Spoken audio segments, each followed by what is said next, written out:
Hello and welcome to yet another video, and in this video I'll be talking about this camera right here. It's the Canon AE-1. Yes, I've been talking about quite a few analog cameras this year so far, but I've been enjoying shooting a lot with analog cameras this year so far, and this is one of them, and I would like to share my opinion with you guys in case you are actually looking to this camera and or looking into like getting second opinions about this camera right here. So yeah, without further ado, let's get into the video.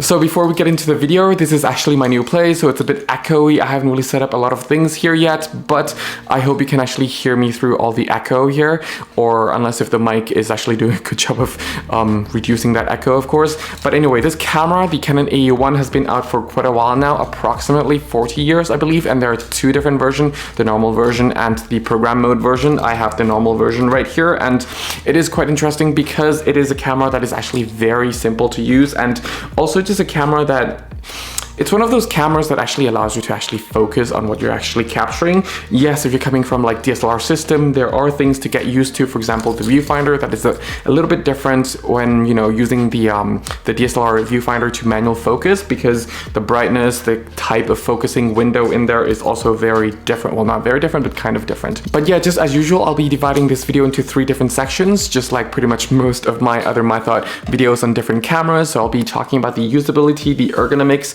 and then going on into the image quality, and then into my conclusion. So let's first start with the ergonomics, the build quality, the operational side of things. Well, this camera, as mentioned earlier, it is a very easy to operate camera. So let me just run you through a little bit of, well, a few user interface, if I can say. It's kind of weird to say that on an analog camera, but yeah, up here you have your typical shutter settings with your ISO setting here. So let's say if you have a film of ISO 200 or ASA of 200, then you can actually just program up here by just lifting this up, and then, oops, sorry, by lifting the silver or the gray wheel up and then changing your ISO from there. But this wheel, if you don't lift it up, it's just going to be changing your shutter speed in general. And why that is important is because there is actually a metering system in this camera. So in the viewfinder, you will actually see the needle or the hand going up and down, changing between aperture to aperture. Like, it's gonna recommend which aperture for which shutter speed. Now, personally, what I hate about it is because I mainly like to shoot in aperture priority. So I would like to just set my aperture in here and then just let it be the let it tell me which shutter speed to actually pick. But that's just my personal nitpick. Of course, usually just set the aperture to what I usually shoot, and if the handle or the needle inside is not landing at the right aperture where I set it to be, then I'll just adjust the shutter speed so that the needle can kind of set to the aperture that I want it to set to. So yeah, there is that. Going up here is the shutter button, and you can actually push it forward, the ring around the shutter button, that is, and that will actually set it to the 10-second self timer. Or if you push it backwards, that will actually set the shutter button to lock, so you don't accidentally press on your shutter button, which is actually quite good, because usually I like to rewind the film right after I finish taking a photo. So having the lock button is actually, or lock dial rather, is actually quite nice. And of course, this light also serves as a purpose if you want to check if the camera still has the battery in there, because this camera will not take any pictures without any battery in there. So that is a downer, because in many of the other analog cameras that takes batteries, at least if the battery runs out, it will default to a certain shutter speed that you can still use the camera at. So yeah, and down here, of course, you have the battery compartment, and this part is actually, after you finish taking the picture with the roll of film, you press this button so you can actually unwind the film back. And talking about unwind, you actually have this kind of wheel or a lever here to unwind, and then you pull the lever to actually change the film or insert the film inside. And of course, you have your hot shoe up here, which is actually quite nice. I personally haven't used it.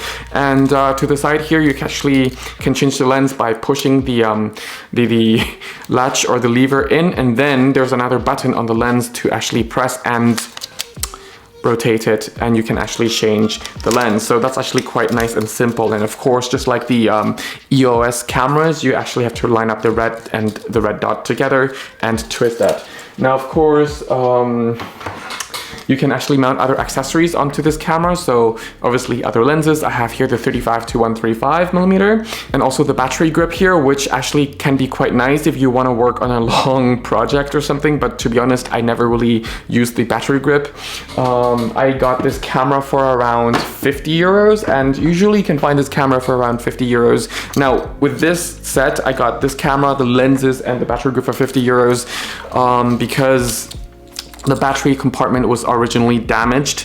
Not only that the door was broken, but the actual battery compartment was kind of not functioning. That's why the previous owner kind of sold it to me for this price, and it's actually pretty a common problem. And you can actually, if you don't mind the bad aesthetics here, you can actually get this for a much lower price than 100 euros that it usually goes for a better condition. Now, because I know that it's usually the problem with the battery compartment is you just have to scrape off the older acid from different batteries in there so that the contacts would work properly again. And I didn't mind this door compartment, you know, being damaged, that it stays open mainly. So I just tape it, because most of the time I'm going to be covering this camera with my hand anyway, so nobody will be just looking at the door. And also I'm just going to go out and just enjoy shooting with this camera, so I don't really mind the door here being like this. And it's not like every day I'm changing battery anyway, so having a tape here is not gonna bother me that much anyway.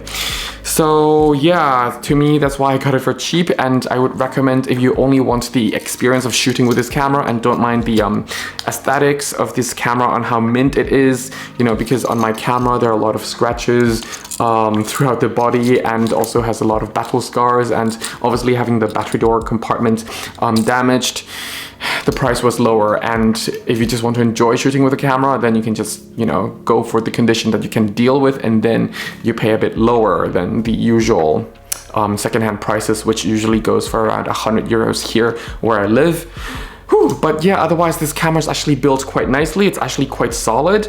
To be honest, I much prefer the Nikon EM's kind of size, but you know, having this camera is also pretty good as well. It's built pretty solidly. Yeah, I can't really complain about the build quality too much, because, you know, at the end of the day, it is kind of an affordable camera, and of course it is not weather sealed, and it will not prevent any fungus from entering. But yeah, it will be able to just handle a bit of hit here and a bit of scratches there, and it will survive pretty much at the end of the day.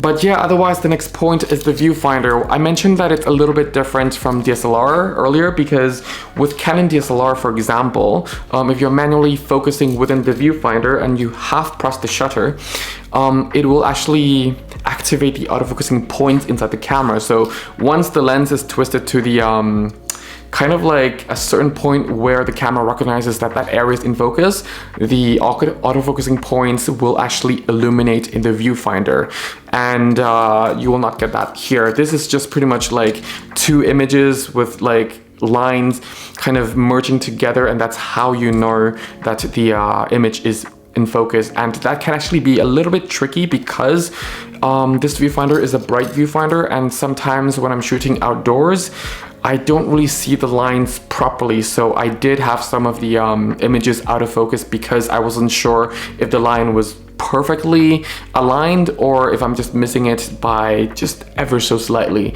So sometimes I would actually photograph my friends outside, and their faces could actually be out of focus just slightly. Maybe like I wanted to focus on my on their right eye, and it actually ended up focusing on their left eye, things like that. So yeah, sometimes I have that issue or that problem. And of course, if you're using this camera on a long period of time, you will get used to that. But you know, if you're picking up this camera every now and then, you might have to kind of reprogram yourself or adjust your muscle memory and your eyes to actually get used to that as well. Yeah, otherwise that's it. Now over onto the image quality. The image quality, well, it really depends on the lenses that you put on, and of course the film you put on here. I mainly shoot with Kodak Gold 200 on this camera, and sometimes Aqua 100 black and white. simply because I just want to enjoy the simplicity of this camera. Now, of course, if you watched a lot of my analog videos as well as my analog photoshoot videos, I love using the Lomo Gray 100, for example, or the Portra 400, things like that. But with this camera, I just love keeping things very simple, and those films kind of give me that vibe with this camera as well. So yeah, that's actually quite good. Otherwise, there are no weird light leaks with this particular camera, so that's also pretty good. And Canon tend to have really good optical quality with these system anyway, and even though it's not super sharp or super clinical, but there are a lot of nice characteristics with Canon lenses for this particular mount as well. And I'm really loving this 51.8, and I also love this 35 to 135 millimeter. It's an f3.5 to f4.5 lens, and if you think about it, it's actually kind of a thin and small, nice and light lens, which has a really nice build quality to it. It's all metal, so it's very solid. So I highly recommend getting this lens as well, and it's usually going around what, between 5 to 15 euros on a secondhand market anyway. I just happened to get it for 50 euros together with this camera because the previous owner thought that it was, you know, defect or out of use, well, out of order, things like that. But yeah, otherwise the image quality is actually quite nice depending on the film and also the lenses that you have with this particular camera. But otherwise, because it's not a digital camera, I cannot really judge it for its digital sensors inside because well, it doesn't have any. But yeah, of course, at the end of the day, if you just pick up your favorite film for this camera, as well as, you know, the right lenses that you find the characteristics really pleasing to you, then this camera will actually perform really nicely, and you will actually come back with a lot of really nice images with this camera. So yeah, that's it for the image quality. Now over to the conclusion. Well, to conclude, I highly recommend this camera if you really like, you know, to work with some sort of classic camera. Apart from this camera, I would actually recommend the Nikon EM. I really also enjoy using that camera as well, but that camera is strictly an aperture priority camera to use. But of course, I really love the form factor of that camera as well, and for the price range, I think you will still enjoy that camera as well. But otherwise, this camera will still teach you the basic of photography, you know, the basic exposure triangle, the ISO, the shutter speed, and the aperture. And of course, you still can learn how to frame with this camera, and because it is a film camera, it doesn't really rush you in any sort of way, unless you're always working that fast pace, of course, because it will actually allow you to focus on which composition you really want, because your frames are really limited and you cannot actually go back and erase the previous frame anyway, and you're just limited to one roll before you actually have to change. And at least where I live, unless if I'm developing it myself, develop and scan it myself, if I send it to scan, it's around 18 euros for develop and scan. So for me, I would always have to really think about my composition, really wait for that moment, if I want to wait for that moment, of course. Yeah, it really allows me to have that kind of fresh perspective on things, regardless of what I'm photographing.